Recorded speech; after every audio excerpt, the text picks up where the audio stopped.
नमस्कार, आओ मिलकर सीखे चैनल पर आपका हार्दिक स्वागत है। इस वीडियो में मैं लेकर आया हूँ कक्षा 7 इतिहास की दैनिक पाठ योजना। इसमें प्रकरण लिया है 18वीं शताब्दी में नए राज्यों का उदय। इसमें शिक्षण बिंदु है हैदराबाद राज्य, अवध राज्य और बंगाल राज्य। तो चलिए शुरू करते हैं। प्रेजेंट बाय आओ मिलकर सीखें।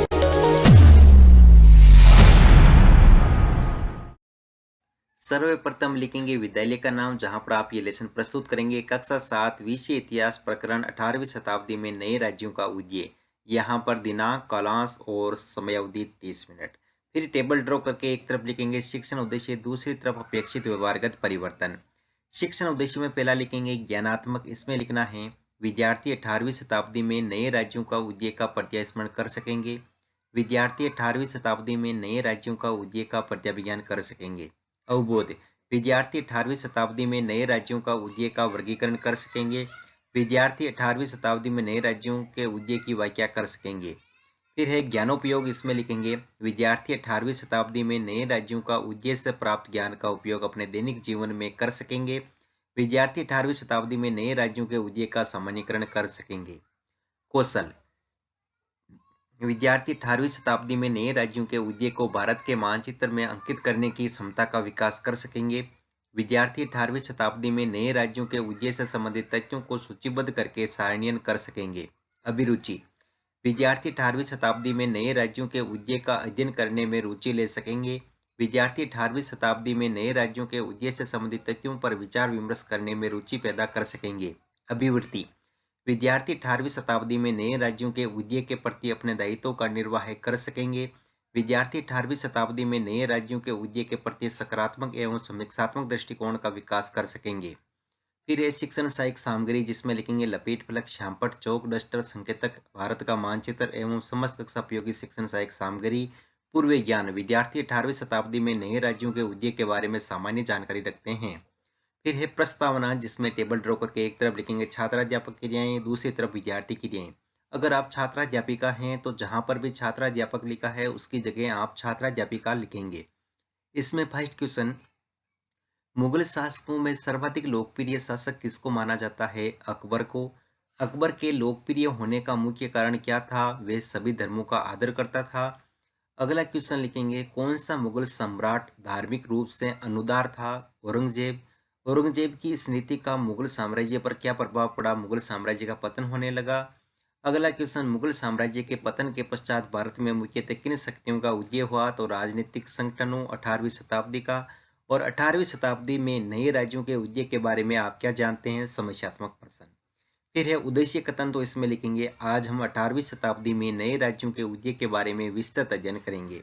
प्रस्तुतिकरण, जिसमें टेबल बना करके एक तरफ लिखेंगे शिक्षण बिंदु, छात्राध्यापक क्रियाएं, विद्यार्थी क्रियाएं, विधि प्रविधि और श्यामपट्ट सार। शिक्षण बिंदु में पहला लेंगे हैदराबाद राज्य, जिसमें विकासात्मक प्रश्न में फर्स्ट क्वेश्चन, 18वीं सदी से पूर्व मुगलों का शासन भारत में कहाँ तक था? तो लगभग पूरे भारत में। अगला क्वेश्चन, भारत के दक्षिण में स्थित आंध्र प्रदेश की राजधानी का क्या नाम है? हैदराबाद।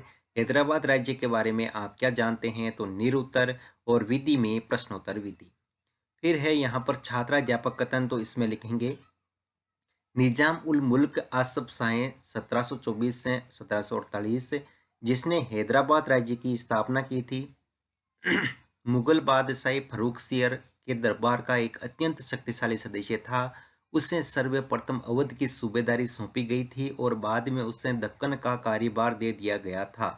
1720 से 1722 ईस्वी के मध्य ही दक्कन प्रांतों का सूबेदार होने की वजह से आसफ शाह के पास पहले से ही राजनीतिक और वित्तीय प्रशासन का पूरा नियंत्रण था। दक्कन में होने वाले उपद्रवों और मुगल दरबार से चल रही प्रतिस्पर्धा का फायदा उठाकर उसने सत्ता हथियाई तथा उस क्षेत्र का वास्तविक शासक बन गया। विद्यार्थी क्रिया में लिखेंगे विद्यार्थी ध्यानपूर्वक सुनेंगे तथा मुख्य बिंदु को अपनी अभ्यास पुस्तिका में लिखेंगे। विधि में वाक्यान विधि और श्यामपट्ट सार में लिखेंगे निजाम उल मुल्क आसफ शाह 1724 से 1748, जिसने हैदराबाद राज्य की स्थापना की थी। फिर है बोध प्रश्न, तो बोध प्रश्न में लिखेंगे फर्स्ट क्वेश्चन, मुगल बादशाह के दरबार का सबसे शक्तिशाली सदस्य कौन था? तो लिखेंगे फर्रुखसियर। अगला क्वेश्चन है हैदराबाद राज्य की स्थापना किसने की थी? तो निजाम उल मुल्क आसफ शाह ने। और यहाँ पर विधि पर विधि में प्रश्नोत्तर विधि। अगला शिक्षण बिंदु लेंगे अवध राज्य, जिसमें विकासात्मक प्रश्न में फर्स्ट क्वेश्चन, मुगल बादशाह के दरबार का अत्यंत शक्तिशाली सदस्य कौन था? फर्रुखसियर। फर्रुखसियर को किस राज्य की सूबेदारी सौंपी गई थी? तो अवध की। अवध राज्य के बारे में आप क्या जानते हैं? निरुत्तर विधि में प्रश्नोत्तर विधि। फिर है छात्राध्यापक कथन, तो इसमें लिखेंगे बुरहान उल मुल्क सह आदत खान को 1722 में अवध का सूबेदार नियुक्त किया गया था। मुगल साम्राज्य का विघटन होने पर जो राज्य बने उनमें यह राज्य सर्वाधिक महत्वपूर्ण राज्यों में से एक था। अवध एक समृद्धिशाली प्रदेश था जो गंगा नदी के उपजाऊ मैदान में फैला हुआ था और उत्तरी भारत तथा बंगाल के बीच व्यापार का मुख्य मार्ग उसी में से होकर गुजरता था। बुरहान उल मुल्क ने भी अवध की सूबेदारी, दीवानी और फौजदारी एक साथ अपने हाथ में ले ली और सूबे के राजनीतिक, वित्तीय और सैनिक मामलों का एकमात्र कर्ता धर्ता बन गया। विद्यार्थी क्रिया में लिखेंगे, विद्यार्थी ध्यानपूर्वक सुनेंगे। विधि में वाक्यान विधि और यहाँ पर सार में लिखेंगे बुरहान एल मुल्क सआदत खान को 1722 में अवध का सूबेदार नियुक्त किया गया था। फिर है बौद्ध प्रश्न, तो इसमें फर्स्ट क्वेश्चन लिखेंगे अवध की सूबेदारी किसने अपने हाथों में ले ली थी? तो बुरहान उल मुल्क ने। अगला क्वेश्चन है अवध एक कैसा प्रदेश था? तो लिखेंगे एक समृद्धिशील प्रदेश था। इसमें विधि पर विधि में प्रश्नोत्तर विधि। फिर अगला शिक्षण बिंदु लेंगे बंगाल राज्य, जिसमें विकासात्मक प्रश्न में फर्स्ट क्वेश्चन, हम किस देश में रहते हैं? भारत देश में। भारत के पूर्वी भाग में कौन सा राज्य स्थित है? पश्चिम बंगाल। पश्चिम बंगाल के बारे में आप क्या जानते हैं? निरुत्तर विधि में प्रश्नोत्तर विधि। फिर है छात्राध्यापक कथन, तो इसमें लिखेंगे मुर्शीद कुली खान के नेतृत्व में बंगाल धीरे धीरे मुगल नियंत्रण से अलग हो गया। मुर्शीद कुली खान बंगाल के नायक थे, यानी कि प्रांत के सूबेदार के प्रति नियुक्ति थे। मुर्शीद कुली खान औपचारिक रूप से सूबेदार कभी नहीं बना। हैदराबाद और अवध के शासकों की तरह उसने भी राज्य के राजस्व प्रशासन पर अपना नियंत्रण जमाया। बंगाल में मुगल प्रभाव को कम करने के लिए उसने बंगाल में राजस्व का बड़े पैमाने पर पुनर्निर्धारण करने का आदेश दिया। सभी जमींदारों से बड़ी कठोरता से राजस्व नकद वसूल किया जाता था। इस प्रकार 18वीं शताब्दी में बंगाल के एक क्षेत्रीय राज्य बन जाने से जमींदारों में काफी बदलाव आया। राज्य और साहूकारों के बीच हैदराबाद तथा अवध में जो घनिष्ठ संबंध था वह अलीवर्दी खान के शासनकाल में बंगाल में भी स्पष्ट दिखाई दिया। विद्यार्थी क्रिया में लिखेंगे, विद्यार्थी ध्यानपूर्वक सुनेंगे तथा मुख्य बिंदुओं को अपनी अभ्यास पुस्तिका में लिखेंगे। यहाँ विधि में वाक्यान विधि और यहाँ पर सार में लिखेंगे मुर्शीद कुली खान बंगाल के नायब थे, यानी कि प्रांत के सूबेदार के प्रति नियुक्त थे।